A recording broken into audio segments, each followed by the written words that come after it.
तर hi hello, कशात I hope छानच असाल. तर हा व्लॉग आहे सकाळचा. तर बघा सकाळी जे आहे तर ते फ्रेश झाल्यानंतर किचनमध्ये येऊन स्वयंपाकाची जी तयारी आहे तर ते अशा पद्धतीने चालू होते. तर सगळ्यात अगोदर मी काय करते की आपलं जे चपातीचं कणिक आहे तर ते मळून ठेवते, कारण भाजी जी आहे तर ती होईपर्यंत कणिक बऱ्यापैकी सगळं असं छान भिजलेलं असतं आणि चपाती ती जी आहे तर ती खूप छान येते किंवा मऊ लुसलुशीत भरपूर सारी वेळ राहते असं म्हणायला देखील काय हरकत नाही. आणि ह्या वेळ जे आहे तर बऱ्यापैकी घरात सगळे झोपलेले असतात. सकाळी 6:30 पावणे 7च्या दरम्यान बऱ्यापैकी सगळे झोपलेले असतात आणि आपला जो वेळ आहे तर तो पटकन आपल्याला भेटतो आणि जी कामं आहेत तर ती बऱ्यापैकी होतात असं म्हणायला देखील काय हरकत नाही. आणि हे सगळं झाल्यानंतर तुमच्या घरी जर लहान मुलं असतील तर तुम्हाला हे सगळं करून त्या मुलांचं सुद्धा आवरायचं असतं. जर मोठी मुलं असतील तर त्यांचं ते उरकून घेतात, बट 3-4 वर्षाची जी मुलं असतात बऱ्यापैकी त्यांना स्कूलला जर जायचं असेल तर हे सगळं करून तुम्हाला त्यांच्या टाईममध्ये त्यांचंसुद्धा आवरायला लागतं. सो माझ्या बाबतीत किंवा माझ्याकडे सुद्धा असंच होतं. माऊ जी आहे तर ती बऱ्यापैकी आता स्कूलला जाते आणि तिचं जे आहे तर ते सकाळी मला उरकायचं असतं. तर ती उठल्यानंतर भरपूर सारा वेळ तिलाच द्यावा लागतो आणि तिचा टिफिन जे आहे तर ती उठायच्या आधीच करावा लागतो. कारण मग तिचं सगळंच ब्रश करा, तिचं सगळं आवरा, कारण ती छोटी आहे ऑब्व्हियसली तिला सगळंच आवरून द्यावं लागतं. तर अशा पद्धतीने मी पीठ मळून ठेवल्यानंतर भाजीची तयारी करायला घेते.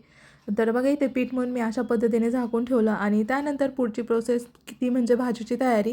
तर इथे आज करायचा होता कोबी. तर बऱ्यापैकी आता मी कोबी कापून घेते. तर इथे बघा कोबी जे आहे तर तुम्ही बऱ्यापैकी बारीक कापत असाल, तर मी कधीच कोबी जे आहे तर ते एकाच वेळेने किंवा एकाच पद्धतीने कापत नाही. तर मुलांना जे आहे तर ते वेगवेगळ्या स्लाईसमध्ये तुम्ही खायला घाला. मुलांना जर ती भाजी आवडत नसेल तरी ते आवडीने खातील. आता हा जो आपल्याला कोबी आहे तर तो बऱ्यापैकी आपल्या ज्या नूडल्स असतात म्हणजेच की अशा लांब लांब उभा, तर तसा कापायचा आहे की जेणेकरून मुलांनासुद्धा खायला जे आहे तर ते छान वाटतो. जर कधी ते कोबी खात नसतील किंवा त्यांना कोबीची भाजी देखील आवडत नसेल तर या पद्धतीने तुम्ही नक्की ट्राय करून बघा. ज्या गोष्टी त्यांना आवडत नाही त्या त्यांच्या वेने किंवा त्यांच्या पद्धतीने त्यांना ज्या गोष्टी आवडतात त्या पद्धतीने तुम्ही करून बघा. ते नक्की त्या गोष्टीचा एन्जॉय घेतील किंवा एन्जॉयमेंट करतील. तर अशा पद्धतीने जे आहे तर तो सगळा कोबी मी कट करून घेणार आहे. इथे तुम्ही बघू शकता की मी कशा पद्धतीने कोबी जो आहे तर तो सगळा कट केला आहे. तर इथे तुम्ही विळ्याचा देखील वापर करू शकता. आणि त्यानंतर आता माऊ जी आहे तर ती बऱ्यापैकी तिखट खात नाही. सो तिच्यासाठी जे आहे थोडीशी वेगळा कोबी करणार होते आणि कौस्तुभच्या टिफिनसाठी आणि मिस्टरांच्या टिफिनसाठी वेगळा कोबी करणार होते. तर दोन्हीसुद्धा भाज्या एकदाच करणार होते.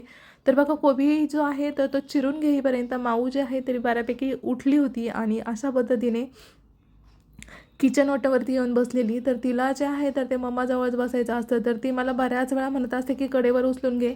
पण नॉर्मली स्वयंपाक करताना तिला कडेवरती उचलून घ्यायचं तरी कसं? तर त्यामुळे ती इथे बसते. सो आता दोन्ही ठिकाणी जे आहे तर ती मी आता फोडणी देऊन घेते. तर कोबीचा जो आहे तर बऱ्यापैकी बघा रंग चेंज होतो. तर तो रंग तुम्हाला चेंज करायचा नसेल आणि कोबी जसा आहे तसा हिरवागार जर तुम्हाला ठेवायचा असेल तर त्यासाठी मी एक छान अशी ट्रिक सांगते. तर ह्या वेळेस जे आपण फोडणी देतो तर फोडणी द्यायला बघा जिरे आणि मोहरी आपण ज्यावेळेस टाकतो तर तेव्हा थोडीशी साखर टाकायची आहे त्यामध्ये. एकदम चिमूटभर छोटी जी चिमूट असते आपली तर तितकी तुम्ही साखर त्यामध्ये टाकू शकता. तर साखर जर टाकली तर कोबीचा जो कलर आहे तर तो अजिबात चेंज होत नाही. तुम्ही जर असं कधी केलं नसेल तर एकदा आवर्जून करा. आणि हो, चॅनल नवीन असाल, चॅनलला सबस्क्राईब केलं नसेल तर चॅनलला पण आवर्जून सबस्क्राईब करा. आणि कोबीची भाजी करताना त्यामध्ये थोडासा कढीपत्ता टाकायला अजिबात विसरू नका. त्याने जो फ्लेवर आहे तर तो खूप छान फ्लेवर कोबीच्या भाजीला येतो. तुम्ही जर एक चपाती खात असाल अशा पद्धतीने जर कोबीची भाजी केली तर 2 चपात्या तुम्ही नक्कीच खाल. मी सुद्धा आधी कोबी खात नव्हते, बट आता कोबीची भाजी मलासुद्धा आवडते अशा पद्धतीने जर तुम्ही केली तर. आणि कधी-कधी बघा कोबीच्या भाजीमध्ये आपण मुगाची डाळ जी आहे ती टाकतो. तर विदाऊट डाळची जी भाजी आहे ती सुद्धा तुम्ही कधीतरी करून बघा. तशीसुद्धा खूप छान लागते. आणि इथे भाजीला ऑब्व्हियसली चवीप्रमाणे मीठ तर ते माझं टाकायचं काम चालू होतं. ॲट अ टाईम दोन्हीसुद्धा घ्या चालू असले की इकडे टाकू की तिकडे असं बऱ्याच वेळा होतं. बट घाईच्या कामासाठी हे सगळं जे आहे तर ते करावं लागतं. सो माझी तर सकाळी खूप सारी धावपळ होते. कारण तिचं पण उरकायचं आणि ॲट अ टाईम असं होऊन जातं की तिला पण जायचं असतं सकाळी, कौस्तुभला पण, तिच्या पप्पांना पण, तिघंच्या तिघं जे आहेत तर ते तिघं सकाळीच जातात. सो त्यामुळे तर बघा अशा पद्धतीने कोबी मी आता धुवून घेतलेला आहे आणि इथे जे आहे तर तो तिच्यासाठी सेपरेट कोबी मगाशीच बोलले कमी तिखटवाला तर तो मी करून घेते इथे. तर तुम्ही अशा पद्धतीने एकदा कोबीची भाजी करून बघा. असा लांब लांब कोबी जो आहे तर तो कापायचा आणि यामध्ये तुम्ही कोथिंबीर जो आहे तर तीसुद्धा ॲड करू शकता. त्याने सुद्धा कोबीच्या भाजीला जो फ्लेवर आहे तर तो खूप छान येतो. तर ही रेसिपी तुम्हाला कशी वाटते ते मला कमेंट्स करून सांगायला अजिबात विसरू नका. अशा ज्या थोड्याफार ज्या गोष्टी आहेत मुलांसाठी किंवा मुलं जर खात नसतील तर त्यासाठी तुम्ही ह्या गोष्टी नक्की ट्राय करून बघा. इथे बघा आता बऱ्यापैकी भाजी शिजलेली आहे आणि मी जे आहे तर ते आता चपाती लाटायला घेतली होती, कारण आता बराच वेळ जो आहे तर तो पीठ मळून आपल्याला झाला होता.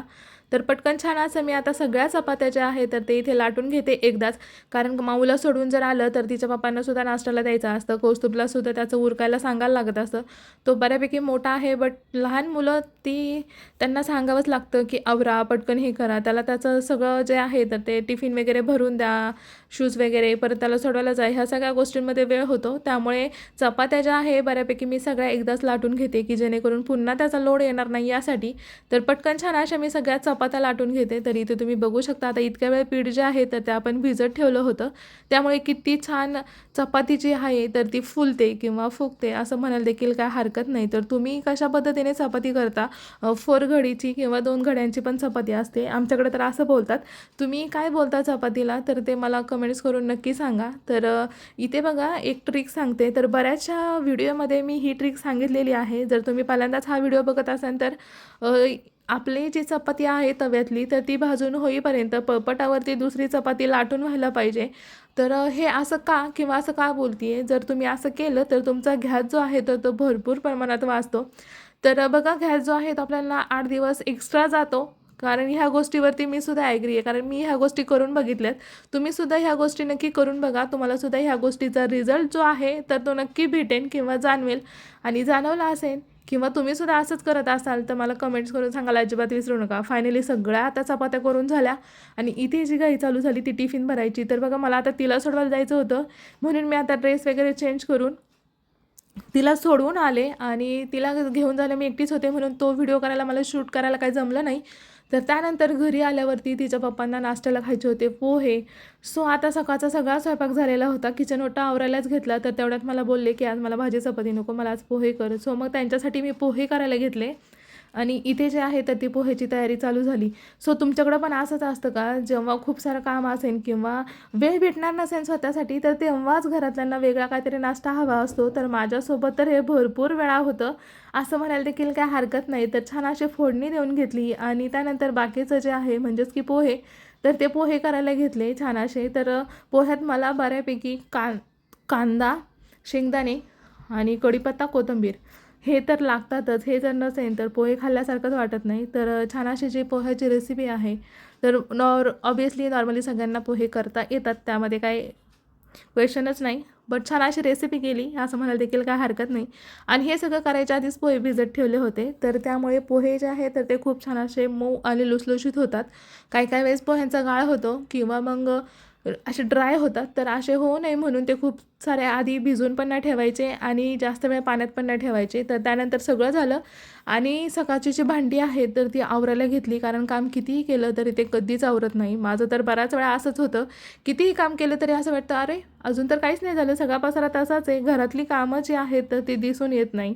असं तर बऱ्याच वेळा होतं. आणि आधीमध्ये जे आहे तर ते कौस्तुभसोबत बोलायचं चाललं होतं, कारण माऊ येईपर्यंत मला जी ही कामं आहेत तर ती बऱ्यापैकी सगळी आवरावी लागतात, कारण ती आल्यावरती तिला भरपूर सारा वेळ द्यावा लागतो किंवा तिच्यासोबतसुद्धा थोडाफार टाईम स्पेंड केला तर तीसुद्धा खुश होते, मुलंसुद्धा आनंदी राहतात. आणि त्यामुळे मला जो माझा मी टाईम आहे तर तो सुद्धा भेटतो. ती शाळेतून येईपर्यंत हे सगळं आवरलं तर दुपारी ती झोपते थोडा वेळ, तर तेव्हा मला माझा मी टाईम भेटतो असं म्हणायला देखील काय हरकत नाही. त्यानंतर तिला स्कूलवरून घेऊन आली आणि आज होता कौस्तुभचा ॲन्युअल डे. सो घरातलं सगळं पटकन आवरलं, तर त्यासाठी सकाळपासूनची जी घाई गडबड आहे तर ती चालू झाली होती असं म्हणायला देखील काय हरकत नाही. आणि हा जो आहे तर तो कौस्तुभचा होता ड्रेस डान्ससाठीचा, तर घरूनच त्याला घालून बोलवलं होतं. तर त्याला जे आहे तर ते आवरलं आणि आज आमच्यासोबत येणार होता आमचा मामा. तर फायनली सगळं आवरल्यानंतर आम्ही निघालो. तर घराला लॉक वगैरे केलं आणि बॅगेज जे आहे तर ते माऊसाठी थोडंसं खाऊ वगैरे घेतला होता, कारण भरपूर सारा वेळ तिथे जाणार होता. आणि तुम्हाला जर ॲन्युअल डेचा व्हिडिओ बघायचा असेल तर स्टे ट्यून, पुढचा भाग तुम्ही कंटिन्यू बघा, कारण हा व्हिडिओ जो आहे तर तो खूप सारा लाँग झाला असता. त्यामुळे मी जो आहे ॲन्युअल डेचा त्याचा डान्स वगैरे तर तो पुढच्या व्हिडिओमध्ये टाकलेला आहे. तर अशा पद्धतीने, आणि तुम्ही पुन्हा एकदा सांगते, चॅनलला नवीन असाल, चॅनलला सबस्क्राईब केलं नसेल तर आवर्जून सबस्क्राईब करा आणि फॉलोसुद्धा नक्की करा. व्हिडिओ कसे वाटतात बघायला ते सुद्धा कमेंट्स करून सांगायला अजिबात विसरू नका. तर इथे तुम्ही बघू शकता तिला जे आहे तर ती किती घाई झालेली आहे किंवा आनंद. दादाचं जर काही असेल तर तिला खूप सारी मज्जा वाटते. तर इथे फायनली आम्ही निघालो होतो आणि ती सारखीच दादाला आणि तिच्या मामाला जे आहे तर ते बोलवत होती, कारण तिला त्यांच्यासोबत जायचं होतं.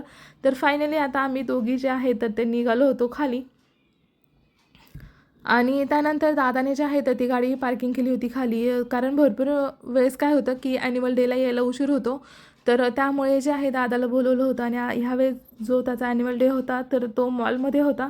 म्हटलं भरपूर सारी गर्दी असेल आणि टू व्हीलर यायचं म्हटलं तर खूप सारी थंडी वाजते.